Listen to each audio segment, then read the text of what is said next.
Hi guys, today we'll talk about how to fix or how to solve failure on Picsart.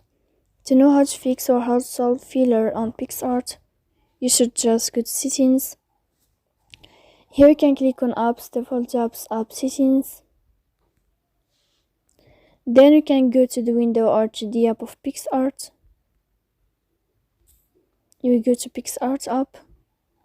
Then you can click on first stop and you can click OK.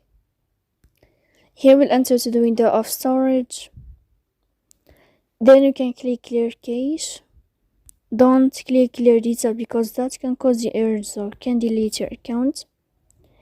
In the end, you can turn on your airplane mode and you can turn off your airplane mode again. So please don't forget to support us by like and subscribe. See you next time in another video and thank you for your attention.